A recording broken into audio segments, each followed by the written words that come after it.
Olá pessoal, sejam bem-vindos a mais um Espaço Heráclito.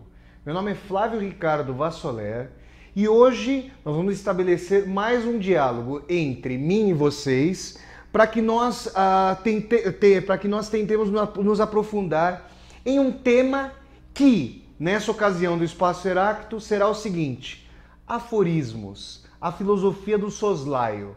Eu vou discorrer com vocês sobre esse gênero literário filosófico. Vocês vão perceber que a noção de aforismos caminha sempre no interstício entre a filosofia e a literatura, apesar de ter formas e maneiras consagradas literariamente, em termos mais estritos no sentido literário. Porém, eu vou falar para vocês que uma série de filósofos lançou mão dos aforismos para a expressão de suas ideias no sentido de um diálogo estreito com a poética, com a forma de expressão. Mas antes disso, eu gostaria de lembrar vocês, como de maneira regular eu faço aqui no nosso Espaço Heráclito, que existem 3 fontes a partir das quais vocês podem assistir aos programas anteriores aqui do nosso Espaço Heráclito. A primeira delas é o Portal Heráclito, www.portalheráclito.com.br. Ali vocês vão encontrar boa parte dos programas que já foi ao ar aqui no nosso Espaço Heráclito. Essa semana, inclusive, eu estou conversando com a nossa querida Marcela aqui da produção do programa, que nós vamos atualizar, vamos subir todos os programas, desde fevereiro até agora em maio, para que o Portal Heráclito e a TV UOL, que é a segunda fonte aqui no nosso Espaço Heráclito, para que esses 2 meios contenham todos os programas. Então, pessoal, falei já do Portal Heráclito e menciono agora a TV UOL. Vocês podem entrar ali no Google, coloquem Espaço Heráclito TV UOL, ou então meu nome, Flávio Ricardo Vassoler, Espaço Heráclito, Flávio Ricardo Vassoler, TV UOL, e vocês vão ter acesso aos programas aqui do nosso Espaço Heráclito. Sempre é bom lembrar em 2 blocos, né, gente? Parte 1, parte 2 de nossos debates aqui. E a terceira fonte é o YouTube. Se vocês entrarem ali no YouTube, vocês vão colocar Flávio Ricardo Vassoler ou Espaço Heráclito, e vocês também vão ter acesso a boa parte dos programas. Prometo a vocês que no máximo em 2 semanas todos os programas terão subido e a gente vai chegar a uma sincronicidade. Tal semana e o programa vai chegar com atualização ali quase em tempo real, em sincronia com a sequência dos programas. Tudo bem, gente? Então tá bom. Falei a vocês que o tema hoje do nosso Espaço Heráclito vai ser aforismos. A filosofia do soslaio. Filosofia do soslaio? O que seria um soslaio? Bom, aquele olhar de canto de olho, aquele olhar oblíquo, né? Me veio aqui, quando eu uso esse adjetivo oblíquo, me vem a colocação machadiana em Dom Casmurro, de que a Capitu, a protagonista, que vai ficar para a história da literatura universal, porque nós não sabemos se ela de fato traiu ou não Bentinho, dado que ele, narrador, ele em primeira pessoa, traz essa ambiguidade, compartilha essa angústia ambígua do corno, digamos assim, daquele traído com o leitor. E diz o narrador, justamente, o Bentinho, que a Capitu tinha olhos de cigana oblíqua e dissimulada. Então, o olhar oblíquo já é aquele olhar que tergiversa, aquele olhar que não é eminentemente direto, que tenta apreender a realidade, captá-la de esguelha, como se a realidade fosse mais captável, fosse mais discernível por meio das sombras que as luzes projetam. É interessante isso, pessoal, porque os aforistas, e eu vou trazer aqui para vocês, eu vou mencionar mais do que 3 aforistas, mas eu vou trazer para vocês hoje, eu vou ler alguns aforismos e analisá-los aqui juntamente com vocês. Eu vou analisar aforismos de 3 grandes escritores.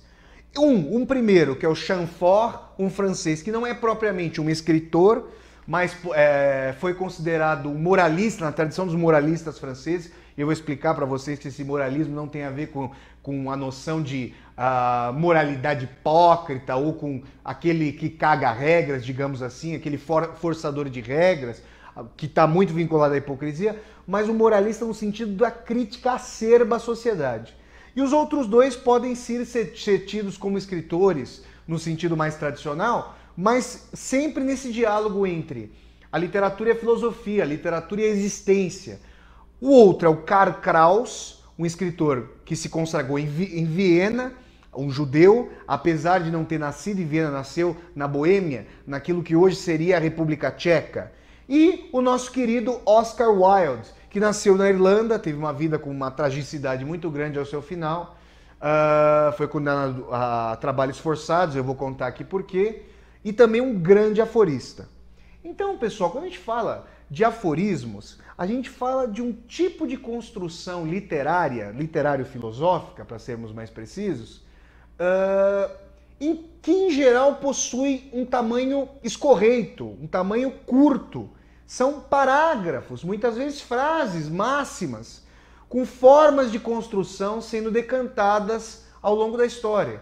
Em geral, o aforismo lida, e isso é importante, eu usei até a palavra decantado aqui, ele lida com uma particularidade, com algo que se apresenta como particular, mas que em grande medida consegue captar e congregar em si uma série de tensões da sociedade, do humano na sociedade, da sociedade que rasga o humano, das apreensões e angústias existenciais e assim por diante.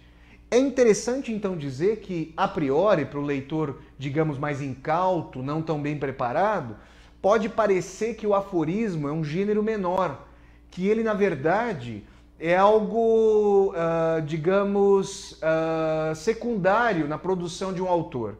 E eu não poderia discordar mais desse tipo de colocação, porque me parece que o aforismo, e eu comentei isso com os meus alunos do curso de escrita criativa ali do CS Santo André, curso que eu ministrei há pouco menos de um mês, houve o término do curso ali no CS Santo André, eu justamente disse a esses meus alunos, em um dos módulos do curso que lidava com os aforismos, eu disse a eles que me parece que os aforismos justamente conformam um tipo de configuração, conformam um tipo de criação literário-filosófica da mais alta maturidade por parte do autor. Porque justamente ele tem que ter a projeção imaginativa e a vivência, e muitas vezes as duas coisas conectadas uma à outra, para conseguir decantar a miríade de sensibilidades, de experiências, de ocasiões e acontecimentos que ele observa ou dos quais ele participa, para extrair desses eventos esparsos o fio de conexão entre eles. Aquilo que num olhar, num tipo de expressão facial, numa colocação de mão aqui por parte desse apresentador italianado, nesses aspectos, seja da fala, seja do silêncio, e o aforismo trabalha em grande medida com silêncio. E isso é muito interessante. Por quê? Porque se ele não tem a caudalosidade, a longevidade de um texto, como por exemplo um conto ou um romance, ele justamente precisa congregar em si uma série de elementos, muitas vezes contraditórios entre si, muitas vezes exacerbados, num tom de exagero, para provocar no leitor o ímpeto da escavação, o ímpeto da arqueologia da leitura. Porque é interessante que o leitor do aforismo e o escritor, o aforista, o escritor que cria os aforismos, estabelece um pacto eminentemente tácito de que o aforismo é o princípio, aquilo que está posto, a letra expressa, é como que um portal que fixa todo o espírito, toda a movimentação por debaixo da qual, por sobre a qual o aforismo se estabelece.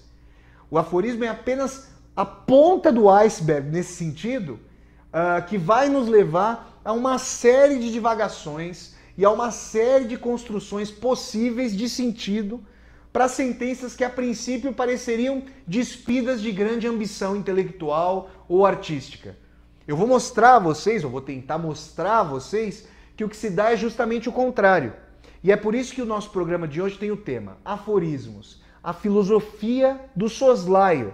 Porque o soslaio, em grande medida, é aquilo que capta os movimentos de uma sociedade eminentemente forjada pela hipocrisia, pela brutalidade das relações, que muitas vezes tem que fazer uma série de circunvoluções para que as pessoas consigam aquilo que desejam em meio a uma sociedade pautada pela desigualdade, pautada pela injustiça, pautada por uma série de fatores que turvam e tornam oblíquas justamente as relações que poderiam, com outro tipo de configuração humana, isso falando em termos otimistas, obviamente, rompendo então nesse sentido com aqueles mais resignados, com aqueles autores e pessoas que pensam que o ser humano tem a sua condição e essa condição é dada e imutável. Eu vejo esse aspecto, acho interessante pensar também nesse sentido, mas prefiro pensar e gosto de fazer entrechocar com essa posição uma noção mais dinâmica de relação com o humano. E o aforismo muitas vezes congrega essa pulsão entre a dor pelo mundo, aquilo que o Drummond, nosso querido Carlos Drummond de Andrade, chamaria de sentimento do mundo, ao lado e contra ao lado de e contra uma posição de, eu diria, ímpeto de transformação. Então, pessoal, o aforismo se pauta por essas máximas breves e eu quero trazer para vocês, então, um primeiro autor aqui no nosso Espaço Heráclito de hoje que se configurou como um grande mestre da arte aforista. Ele se chama Sébastien Roch Nicolas de Chamfort. Quem que é esse Chamfort? Ele viveu, pessoal, no século XVIII e o fim da sua vida coincide com o grande período da Revolução Francesa.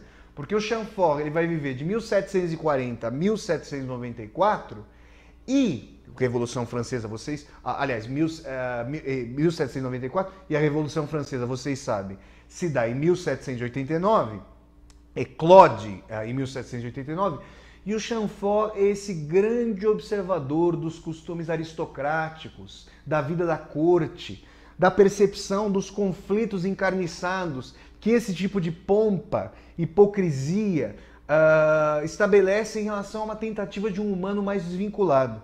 É muito interessante, pessoal, que essa tradição dos moralistas franceses, os moralistas franceses, é uma tradição profundamente polissêmica, ou seja, repleta de sentido e de ambiguidades.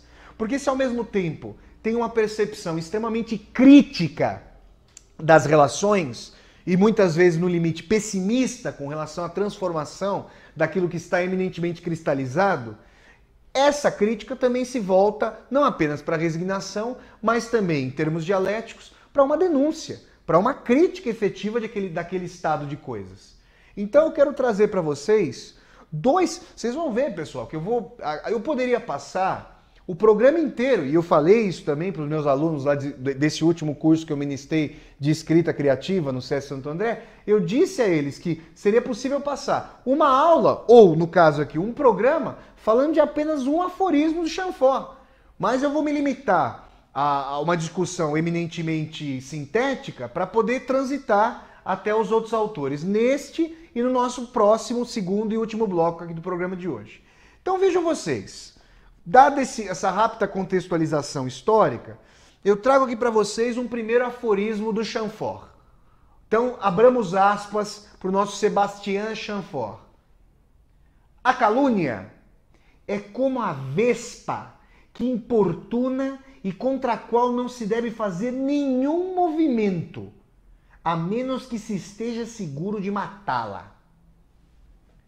Caso contrário, ela, a calúnia, voltará à carga mais furiosa do que nunca. Bom, isso nós sabemos que num tipo de sociedade como a nossa, Chamfort está falando ali, obviamente, num contexto de corte, em que os membros da aristocracia, os cortesãos e as cortesãs se conheciam. Imaginem vocês ali o Palácio de Versalhes, que fica a aproximadamente uma hora e meia de Paris, palácio formidável. Imaginem vocês os cortesãos frequentando justamente os jantares e as recepções reais e falando uns dos outros, fazendo uma série de jogos, uma série de movimentos rasteiros, com a máscara posta de placidez de uma maneira extremamente hipócrita. Isso era material farto para esse tipo de pensador, para esse tipo de refinamento psicossocial, psicohistórico, para perceber no bojo de todas as relações que aparentam ser aquilo que elas de fato são como a negação da aparência.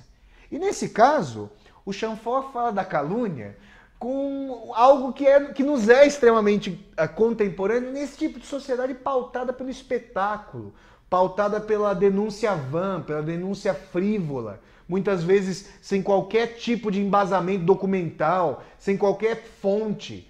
É interessante pensar que isso é extremamente reiterado, que se onde há fumaça há fogo, e se pode produzir essa fumaça, é interessante pensar que é possível morrer carbonizado não pelo contato do fogo, ou seja, daquilo que seria algo verdadeiro, mas justamente pela asfixia da fumaça que nos carbonizaria. Por quê? Porque é muito difícil retirar o processo de calúnia contra uma pessoa. Não no sentido de que não se possa provar o contrário, mas de que isso gera tamanha movimentação e fomenta aquele ímpeto cristalizado nas relações historicamente configuradas entre as pessoas, de que se quer falar do outro, mas se quer falar, sobretudo, contra o outro. É muito difícil que se consiga falar com o outro, no sentido de respeitabilidade, no sentido de horizontalidade das relações. Mas falar contra o outro parece um esporte de predileção universal. E aqui o Chamfort traz a noção de que a calúnia, ela se molda de tal maneira aquilo que as pessoas esperam encontrar no outro, na medida em que esse outro possa ser rebaixado, possa ser posto de lado, que isso desvela para nós um sentido efetivo das nossas relações intersubjetivas em sociedades como a nossa. Ou seja, uma noção de que o outro é culpado até que se prove o contrário. De que nós sempre receamos, pelo tipo de sociedade em que vivemos, diria alguém mais vinculado às apreciações históricas da realidade, ou pela própria condição humana, diria um resignado filosófico, de um matiz mais existencial, que a nossa relação é a relação de culpabilidade. Isso é muito próprio de um país como o Brasil, pautado por relações de classes extremamente assimétricas. Então, é interessante perceber que o Chamfort escreveu isso há mais de 2 séculos, né? A gente está falando do século XVIII, e ao mesmo tempo isso guarda uma atualidade até mais candente. E foi, de certa maneira não, foi efetivamente profissionalizado como setor da divisão do trabalho.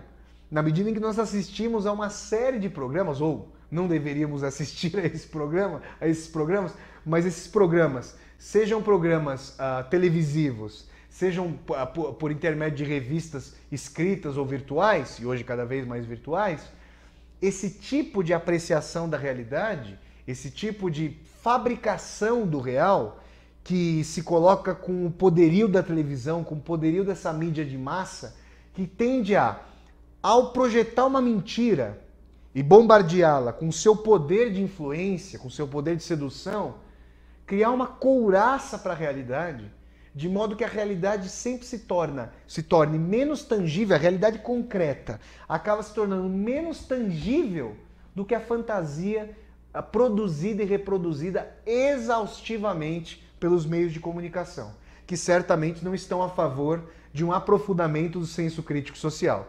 Estão a favor de um tipo de entretenimento que é dos mais autoritários e sobre os quais a gente vem falando aqui de maneira bastante crítica no nosso Espaço Heráclito. Então, pessoal, nesse primeiro momento aqui de reflexão do nosso programa sobre os aforismos, vem a toda uma noção de que a calúnia deve ser combatida com a certeza de que ela possa ser extirpada. Do contrário, ela se apega ao sujeito como se fosse uma efetiva segunda natureza. E antes de nós partirmos para o intervalo, eu deixo aqui para vocês um segundo aforismo do Chamfort, sobre o qual a gente vai falar no segundo bloco do programa de maneira mais detida, que é como que uma preparação para o nosso querido Karl Kraus e depois para o Oscar Wilde, que vão trazer mais aforismos sobre os quais a gente pode discorrer aqui no programa. Vejam isso aqui. Tudo é igualmente vão nos homens, suas alegrias e suas tristezas. Porém, é preferível que a bolha de sabão seja dourada ou azulada, em vez de negra ou cinza.